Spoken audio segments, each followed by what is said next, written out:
All right, I want to do a video on this one because this one I find really curious. So the Columbus Blue Jackets go out and they acquire Keith Kincaid today. Over here, Columbus over here. Tired.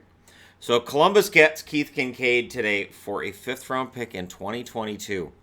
And all I can think is, how far has the stock of Keith Kincaid fallen this season? This was a guy who came into this year as their starter, or at least 1B, right? So Schneider ideally rebounds, finds his form. He's the starter. Kincaid's your chipper backup who might play as much as 35, 40 games.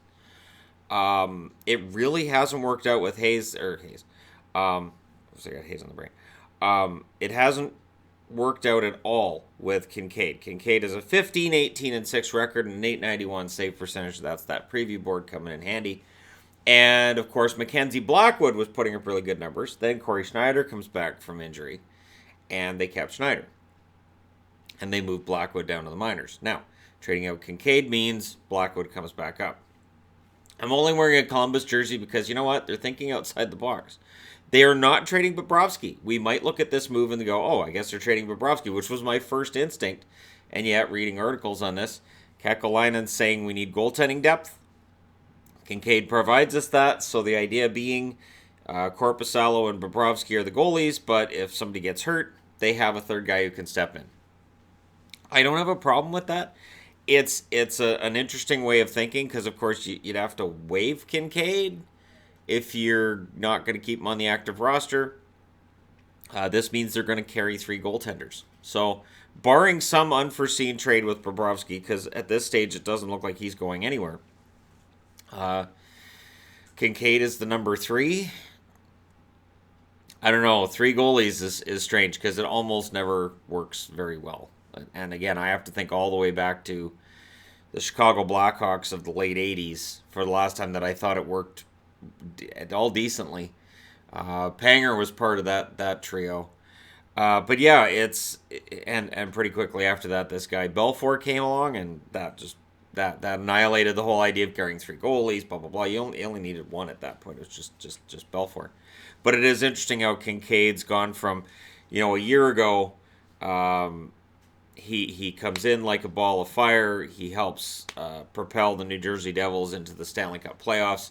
And now this year he's gone for a 5th rounder in 3 years. What is it with the 2022 draft? Like, first we got Winnipeg giving up a 4th rounder if they win a Stanley Cup. And now you've got Columbus going, all right, if we're going to get a draft pick back, we want it the 2022 draft. Doesn't matter which round. 5th round, done. So, for New Jersey fans, if you were looking for anything back for a rental of Kincaid, it didn't happen. And for Columbus fans, I guess the one thing I'm wondering is who gets moved off the active roster to make room for Kincaid, although rosters do get bulked up.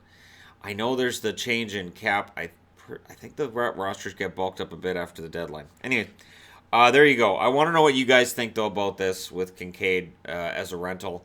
And Columbus already said, oh, yeah, we'd be willing to re-sign him. Well, what else are they going to say? No, we're not going to re-sign him. It's Kincaid. So let me know your thoughts.